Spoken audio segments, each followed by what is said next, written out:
Hey, and welcome to the deep dive. Hi there. Today, we're jumping straight into the source material to unpack something really quite recent and tragic. Yeah, the crash of Air India Flight 171 near Ahmedabad. Exactly. Our mission really is to guide you through the details we have right now, just to help make sense of what's known and why it's getting so much attention. And the sources make it pretty clear this was sudden. Very shocking. Yeah, the speed is something that jumps out immediately, doesn't it? It really does. Air India 171, it was a Boeing 787-8 Dreamliner, departed Ahmedabad for London Gatwick. Just after 1:3 p.m. local time, that's June 12th, 2025, That's right.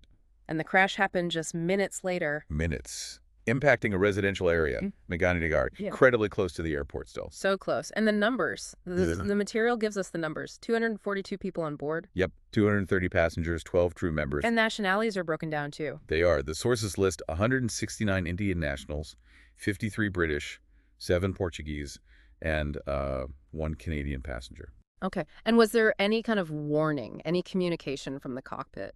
Well, the reports we have indicate the pilot did manage to get out a Mayday call Right after takeoff. very soon after, yeah, signaling, extreme distress. But then communication just stopped almost immediately after the call. Wow. Okay, so let's look at what might have happened so quickly, right after getting airborne. Given how little time they were actually flying, Mm. the sources suggest the investigation is really focusing on a few key areas. Like what? Things like sudden mechanical failure, maybe a severe bird strike, right, during that initial climb phase. That's always a risk, especially near airports. It is. Or potentially issues with the fuel systems. The key thing from the data is the altitude.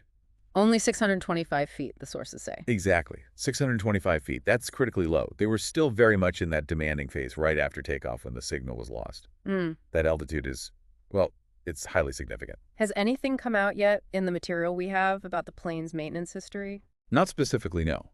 The sources available right now don't detail the maintenance records. Okay. But they do confirm that India's DGCA and Air India have both launched full investigations, properly trying to determine the cause. And the sources point out something else that's, well, it's pretty noteworthy in the bigger picture, isn't it? Absolutely. Huh. Because this incident, sadly, marks the first fatal accident involving a Boeing 787. Since it was introduced back in 2011. Correct. The Dreamliner, was built with all these advanced materials, fly-by-wire tech, really designed to push safety forward. So its previously perfect safety record is a big part of why this is getting so much scrutiny. Exactly. From regulators, the manufacturer, everyone. It's all detailed in the source materials. Intense scrutiny. Beyond the aircraft itself, what about the immediate response? The sources cover that too, right? Oh, definitely. Emergency services were mobilized straight away. Fire crews, ambulances, the Natural Disaster Response Force. Multiple teams sent to the site. Yeah, for rescue and recovery. A huge immediate effort on the ground. And the sources also mention a notable passenger. Yes. Reports indicate that Vijay Rupani, the former chief minister of Gujarat, was on the flight. Right. And the government response sounds like it was pretty swift. Very high level. Prime Minister Modi reportedly monitoring, the civil aviation minister overseeing things directly. So, thinking about the bigger picture again, how does the material describe the sort of initial ripple effects on the industry, public confidence? Well, things like this always put the airline and the manufacturer under a microscope. Understandably. And the sources specifically mentioned Boeing stock took a hit down over 7% right after the news broke.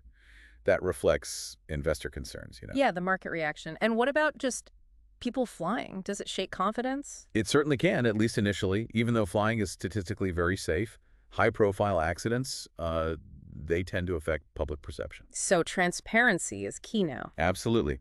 The material suggests clear communication from everyone involved during the investigation will be vital for maintaining trust. Okay. This has been, obviously, a very difficult deep dive. Just to recap quickly what we've pulled from the sources. We covered the basic facts, flight details, the crash happening so soon after takeoff, that low altitude, the number of people, nationalities, the Mayday call. Right. And the potential causes being looked at: mechanical, bird strike, fuel. We talked about the significance of this being the first fatal 787 crash. And the immediate response on the ground, the mention of the former chief minister, and those initial industry and market impacts. Understanding these first pieces of information, how the investigation starts. It's crucial, isn't it, for appreciating just how complex aviation safety is. It really is. and the enormous effort that goes into it, and what happens when, tragically, it fails. Absolutely. And it kind of leaves you with this thought, doesn't it? Even with these incredibly advanced planes like the Dreamliner, Hmm. they can still face catastrophic failure in that very short, critical window right after takeoff. Mhm. So what other innovations, what further procedures could the industry maybe explore to make that specific phase even safer? That's a really critical question. For the future of aviation, definitely. Indeed it is. Thank you for joining us for this deep dive into the source material. Our thoughts, of course, are with everyone affected by this awful event. Okay, thank you. And yes, thoughts with them all. Goodbye.